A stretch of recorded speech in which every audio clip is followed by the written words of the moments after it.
I felt warm inside all weekend, especially when Seth called Tabitha on Sunday night to ask her some questions about math. But it was cold, cold, cold on Monday. Shivering, quivering cold. It was even chillier if you were standing near Heidi and Gail. Even when she wasn't around Heidi, Gail hardly ever giggled anymore. Then came Tuesday, the day of the big math test.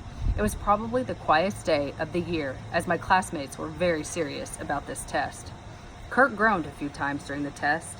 Seth got up 3 times to sharpen his pencil. Everyone seemed glad when it was over, especially me. Aldo was unusually quiet that night too. Instead of talking to me while he ate, he spent a lot of time writing in a big notebook. Sometimes he'd stop to stare at me, then go back to writing. It started to snow on Thursday. When the students got to class, they were all bundled up in heavy hats and scarves, and they all had red noses. A few of those noses were runny, I'm sorry to say. After class began, Mrs. Brisbane rubbed her hands together as if they were still cold. "I have finished grading your math test," she announced. "Every single grade went up. Most of them, a lot. I know how hard you all worked, and I'm proud of you. Now we can get back to preparing for the poetry festival." When she handed the test back, there were sighs of relief this time, and not one groan. "Now, I have a big surprise for you. Today, we're going to have a guest teacher." "Is that like a substitute?" asked Heidi. Of course, Miss Brisbane reminded her to raise her hand. "No, he's coming in to teach one class, and many of you already know him. It's Aldo Amato." "You mean my Uncle Aldo?" asked Richie. "Yes, your uncle, Mr. Amato," said Mrs. Brisbane. And there he was, at the door. Aldo had become Mr. Amato. He wore a white shirt, a red vest, dark pants, and a plaid tie. He looked almost as spiffy as Principal Morales, and his cleaning cart was nowhere in sight. "Come on in," Mrs. Brisbane said. "Thank you, Mrs. Brisbane," Aldo stammered. It might have been cold outside, but Aldo was sweating. I was pretty nervous myself. He turned to the students and said, "Hi, folks. I spend a lot of time in this classroom when you're not here, so it's nice to see real people sitting in these chairs for once. A good-looking group, I must say." A few students chuckled, and Aldo relaxed a little. I was talking to my pal Humphrey the other night, and I started thinking about what the world looks like from his point of view. I mean, here he is, a small animal, in a room full of much larger animals. Namely, you. When everybody laughed, Aldo looked a lot more relaxed. Anyway, Humphrey gave me a funny idea for something we could all try together. "Who? Me? Aw, shucks." Aldo held up a pencil. "Can anybody tell me what this is?" "A pencil," answered Heidi. "Oops, hands please," said Aldo. Heidi's hand shot up. "Yes, ma'am," said Aldo. I was impressed. Mrs. Brisbane never called anybody ma'am. "It's a pencil," said Heidi. "Really? What do you think?" Aldo pointed at Pay Attention Art, who was staring up at the ceiling. "Who, me? What?" Aldo walked toward Art, holding the pencil up. "I ask you, sir, what does this look like?" Mrs. Brisbane never called anybody sir, either. "A pencil?" answered Art. Aldo stared at the pencil for a second. "I think you're right. But what does it look like to Humphrey?" Aldo asked.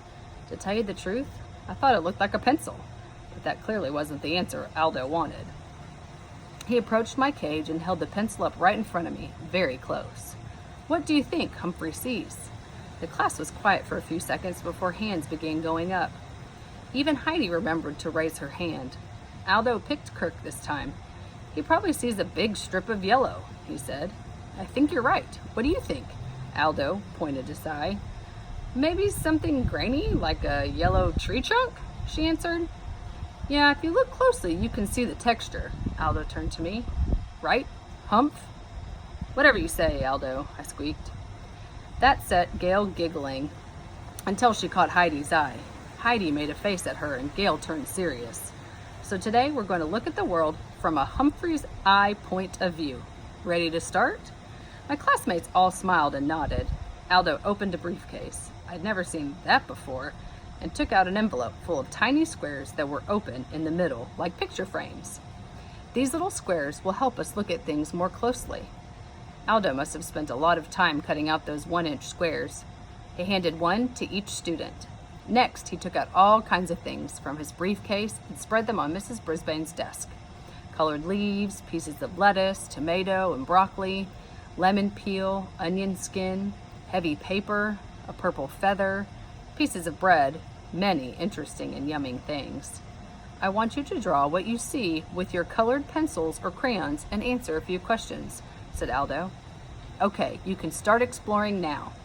Soon my friends were wandering around the room, examining things through their square inch. They were so busy. No one seemed to notice that Mr. Morales had slipped into the room. He and Mrs. Brisbane both watched Aldo. They were nodding and smiling. The kids were smiling too. Oh, you should see this, AJ yelled as he viewed his glove through the square. I was the only one who noticed that Cy went over to Tabitha and asked her if she could borrow Smiley and study his fur. He's not here, Tabitha answered. He's at home.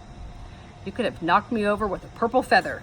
While my friends looked at the world from a different point of view, I looked at Og. How did he see the world? His goofy eyes pointed in two separate directions. Perhaps I looked like two hamsters, or a much bigger hamster than I am. Maybe that's why he leaped at me the first night. It would take more than looking through a little square for me to figure out Og. After a while, Aldo asked the kids to return to their seats. What did you see? He asked them. They couldn't wait to share their discoveries. AJ said his gloves had a million little squares where the lines of yarn crisscrossed. Art's green leaf had a lot of yellow in it, and although it seemed smooth, when you saw it up close, it was covered with wrinkles. Og's green skin had black dots in it. According to Mandy, my beautiful golden fur was actually brown and white, as well as yellow. And what did you learn? Asked Aldo. Gail raised her hand. That things look different when you look at them more closely. Aldo smiled broadly. Good. You learned to observe. He wrote the word on the board. An observation is what scientists do. Sometimes they use microscopes or telescopes to get a closer look.